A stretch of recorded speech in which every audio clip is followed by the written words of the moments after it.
గత 3 ఏళ్లుగా విద్యార్థుల ఫీజు రియంబర్స్మెంట్ విడుదల కాకపోవడంతో ఆదిలాబాద్ జిల్లాలో కాలేజీ అధ్యాపకులు విద్యార్థులు రోడ్డెక్కారు.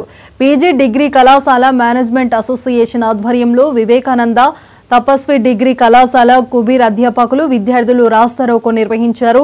ఫీజు రియంబర్స్మెంట్ లేక అధ్యాపకులకు జీతాలు ఇవ్వలేక భవనాల అద్దెలు కట్టలేకపోతున్నామని వెంటనే ప్రభుత్వం బకాయిలను విడుదల చేయాలని కోరారు. అనంతరం ర్యాలీగా వెళ్లి తహసీల్దార్ కార్యాలయంలో వినతి అందజేశారు.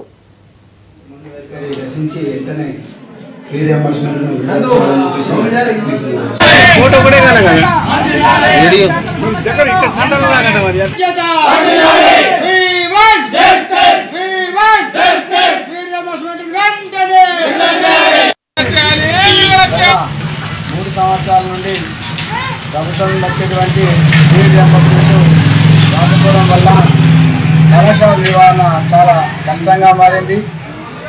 అధ్యాపకులకు వేతనాలు లేక భవనాలకు అద్దె చెల్లించలేక కళాశాల నడపడం అనేటువంటిది చాలా కష్టంగా మారి ఈరోజు అధ్యాపకులు విద్యార్థులతో సహా యాజమాన్యం అందరూ కూడా రోడ్డు మీద రావడం జరిగింది. గత 3 సంవత్సరాల నుంచి లేకపోవడం వల్ల చాలా ఇబ్బందిగా మారింది.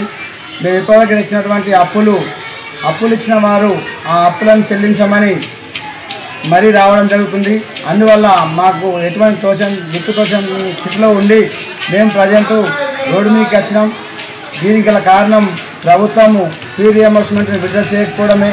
ఎందుకో మరి ఇంత లేట్గా చేస్తుంది గవర్నమెంటు. తొందరగా ఫీజు రియంబర్స్మెంట్ని విడుదల చేయాలని మళ్ళొకసారి గట్టిగా వినతి చేస్తున్నాం. తర్వాత ఒకవేళ ఫీజు రియంబర్స్మెంట్ విడుదల చేయకపోతే PPTMA ఆధ్వర్యంలో కళాశాల నిర్వాధిక బంద్ చేస్తామని చెప్పేసి